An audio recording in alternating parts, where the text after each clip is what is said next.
Hello everyone, welcome back to learn with Mansi. All India bar exam 21 की preparation में जो हमारी पीवाईक्यू सीरीज चल रही है, उसमें आज हम पढ़ेंगे सीआरपीसी एंड बीएनएसएस, इनके पीवाईक्यूज। ऑलरेडी हम 2014 से 2024 तक के क्वेश्चंस अपने चैनल पे कवर कर चुके हैं। प्लेलिस्ट का लिंक डिस्क्रिप्शन में है, जरूर देखना। आज के लेक्चर में जो लेटेस्ट पेपर हुआ था ऑल इंडिया बार एग्जाम 20, हम उसके पीवाईक्यूज यहाँ पे डिस्कस करेंगे। ठीक है, this is a little bit about me. Channel पे नए हो तो सब्सक्राइब कर लेना, कोई भी डाउट हो कमेंट कर लेना, एंड अगर लेक्चर हेल्पफुल लगे तो हाइप कर देना। टेलीग्राम ज्वाइन कर लेना। पीवाईक्यूज की पीडीएफ, जो पहले पीवाईक्यूज हम कर चुके हैं 14 से 24 तक के, उनकी पीडीएफ। कोई भी डाउट हो, कुछ भी हो, आप हमसे वहां पे कनेक्ट कर सकते हैं। You can also follow us on our Instagram. हम रेगुलर वहां पे शॉर्ट्स भी डालते हैं जो आपको बेसिक लीगल अपडेट्स बताती हैं एंड आपको लेक्चर्स के बारे में भी अपडेटेड रखती हैं। सबके लिंक डिस्क्रिप्शन में दिए हुए हैं। अगर आप सिलेबस ध्यान से देखोगे तो सीआरपीसी एंड बीएनएसएस दोनों आपके सिलेबस का पार्ट है। 10 क्वेश्चन इससे आते हैं, बट इस साल के पेपर में हमने देखा इससे अप्रॉक्स 7 से 8 सवाल आए थे। डोमेस्टिक वायलेंस एक्ट से 2 सवाल आए थे इस बार। ठीक है, तो अगर उनको हम सीआरपीसी के अंडर ही रखते हैं तो इससे आप मान लो 9 क्वेश्चन आए थे। आगे बढ़ते हैं। चैनल पे जाओगे, प्लेलिस्ट दिख जाएगी, ये प्लेलिस्ट है और इसमें आज वाला लेक्चर भी ऐड हो जाएगा। तो आपके लिए काम आसान है। सीआरपीसी के सारे क्वेश्चंस 2014 से 2025 तक सिंगल प्लेलिस्ट में है। डिस्क्रिप्शन में लिंक दिया हुआ है, प्लीज सबको जरूर देखना। पीवाईक्यू से अकेले भी पेपर क्लियर हो सकता है, trust me on that. Okay, चलो क्वेश्चंस देखते हैं। A juvenile aged 14 years is brought before the court for an offense not punishable with death or imprisonment for life. Juvenile यानी जो 16 साल से कम होते हैं। 14 साल का लड़का है या लड़की है, जो भी है, is brought before the court for an offence. कौन सा ऑफेंस है? जो जिसकी पनिशमेंट डेथ या इम्प्रिजनमेंट फॉर लाइफ नहीं है। ठीक है, under which provision of CrPC will the case primarily fall. पहली बात तो ये देखो, हमेशा ध्यान देना कि सीआरपीसी से पूछा है या बीएनएस वाले बीएनएसएस से। जो पूछा है वो वाली बेयर एक्ट उठाना, क्योंकि कुछ कुछ में सेक्शंस अलग होते हैं। आपसे पूछा है सीआरपीसी के कौन से सेक्शन के अंडर केस आएगा। बहुत आसान सवाल है, क्योंकि 4 सेक्शन उन्होंने आपको सामने ही दे दिए। आपको सिर्फ उन 4 सेक्शन को जाके चेक करना है। 27, 125, 302 या 482। Correct answer is A, section 27। जाके ही नाम देखोगे, jurisdiction in case of juvenile, index से ही पहचान जाओगे। और जब अंदर जाके चेक करोगे तो क्लियरली ये बात लिखी हुई है यहाँ पे। तो आपका आंसर ए है। नेक्स्ट क्वेश्चन देखते हैं। Under section 290 sub clause 1 of भारतीय नागरिक सुरक्षा संहिता, जिसे हम यहाँ पे बीएनएसएस बोलते हैं। ठीक है, तो देखो आपको बैराक क्लियरली बता दिया। अब अगर आप गलती से सीआरपीसी देखोगे, हो सकता है वहां पे कुछ और कंटेंट दिया हो, तो मेक श्योर कि आप सही बैराक उठाओ। आपको क्लियरली उन्होंने बता दिया बीएनएसएस का ये वाला सेक्शन, आधा काम तो उन्होंने कर दिया। Within how many days from the date of framing of charge can the accused file an application for plea bargaining. Plea bargaining क्या होती है, हमने पिछले लेक्चर्स में बहुत क्लियरली डिस्कस किया है। बेसिकली अगर आप सेटलमेंट करना चाहते हैं सामने वाली पार्टी के साथ, या थोड़ा सरेंडर टाइप करना चाह रहे हैं कि आपकी सजा थोड़ी कम हो जाए एक्सेट्रा, उससे रिलेटेड होता है। बहुत डिटेल में हम डिस्कस कर चुके हैं। तो प्ली बार्गेनिंग के लिए with in how many days आप एप्लीकेशन दे सकते हो चार्ज फ्रेम होने के। 15, 30, 45, 60। आंसर कहाँ दिया है? Section 290 sub clause 1। जाके देखा, 30 days. Answer is B. Next question. According to section 18 of BNSS, again BNSS पता चल गया, सेक्शन 18 पता चल गया। What is the minimum time period of practice as an advocate required to be considered eligible for appointment as a public prosecutor और additional public prosecutor? तो public prosecutor या APP appoint होने के लिए मिनिमम कितनी प्रैक्टिस जरूरी होती है एज एन एडवोकेट? कहाँ दिया है आंसर? सेक्शन 18 में। 3 साल, 5 साल, 7 साल या 10 साल?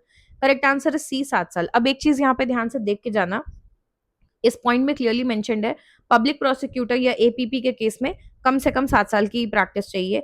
बट अगर स्पेशल पब्लिक प्रोसिक्यूटर की बात करें तो 10 साल। तो ध्यान देना कि क्वेश्चन में पूछा क्या है।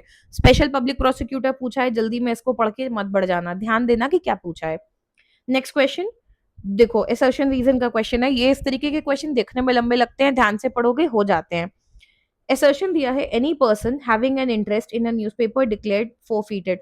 फोरफीचर क्या होता है कि गवर्नमेंट ने किसी न्यूज़पेपर को, मैगजीन को, किताब है, अगर बैन कर दिया है या फोरफीट कर दिया है कि उसमें कुछ सिडिशियस कंटेंट है या कुछ भी ऐसा नेगेटिव कंटेंट है, डिफेमेशन है, कुछ गलत खबर फैला रहे हैं, व्हाटएवर, डिटेल में वो भी हम पढ़ चुके हैं प्रीवियस ईयर क्वेश्चंस में, ये रिपीट टॉपिक है। ठीक है, तो अगर किसी पर्सन को इंटरेस्ट है ऐसे न्यूज़पेपर में, he may apply to the high court to set aside the declaration within 2 months of its publication।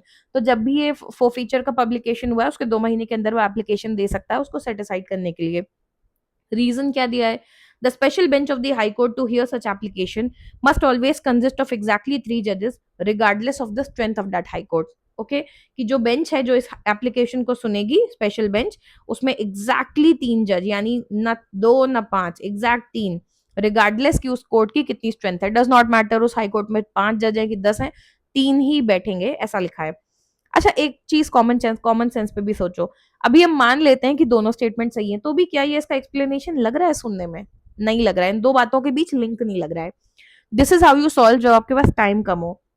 मान लो ये क्वेश्चन देखो, क्वेश्चन नंबर 88 है, अगर आप मान लो सीक्वेंस से चल रहे थे, ऑल दो पेपर कैसे सॉल्व करना है हमने डिटेल में बात की, हम दोबारा भी बात करेंगे, तो फिर भी मान लेते हैं दोनों सही है, पर ये R is not the correct explanation, इतना तो हम श्योर हैं, तो आंसर ए तो नहीं हो सकता, अगर दोनों सही हैं तो भी, क्योंकि आर कहीं से भी एक्सप्लेन नहीं कर रहा है ऊपर वाली बात को।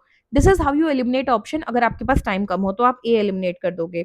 Now depending on true false आप अपना बेस्ट तुक्का मारोगे, डिपेंडिंग ऑन आपके पास टाइम कितना है, आप बैराक ढूंढ पा रहे हो कि नहीं। ओके, चलो, इसका करेक्ट आंसर है सी, ए ट्रू है और आर फॉल्स है। सेक्शन 96 देखोगे, application to high court to set aside declaration of forfeiture, ये इंडेक्स से मिलेगा, और यहाँ पे clearly a point a assertion, तो यहाँ पे वर्ड टू वर्ड लिखा हुआ है, तो ए ट्रू है।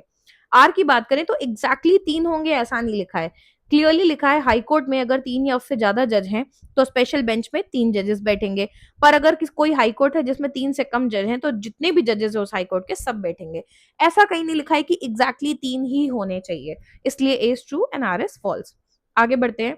एज पर सेक्शन 30 सीआरपीसी, देखो बता दिया उन्होंने, if a magistrate sentenced a person to 2 years imprisonment and a fine, what is the maximum imprisonment he may impose in default of payment of that fine? तो हमसे पूछा है कि अगर एक मजिस्ट्रेट ने किसी को सजा सुनाई 2 साल की, ठीक है, प्लस फाइन भी लगाया, तो कितनी मैक्सिमम सजा हो सकती है अगर उसने अपना फाइन नहीं पे किया, ठीक है, 1 साल, 2 साल, 6 महीने या 3 महीने। सेक्शन 30 आपको बता ही दिया उन्होंने, वहां जाके चेक करोगे तो क्लियरली लिखा है कि किसी भी केस में जो जो भी सजा थी उसका 1/4 ऑफ द टर्म, ठीक है, उससे ज्यादा नहीं एक्सटेंड करोगे। तो सजा कितनी थी हमारे क्वेश्चन में? 2 साल। तो जो भी 2 साल सजा सुनाई थी प्लस फाइन, अगर फाइन नहीं भरा या डिफॉल्ट हुआ पेमेंट का, तो जो टाइम पीरियड था पनिशमेंट का उसका 1/4 यानी कि 6 मंथ्स, उतना और ऐड हो सकता है उसकी पनिशमेंट में। तो answer is C, 6 months. Next, under which provision can a citizen file a public case in the court of magistrate regarding issues of public interest?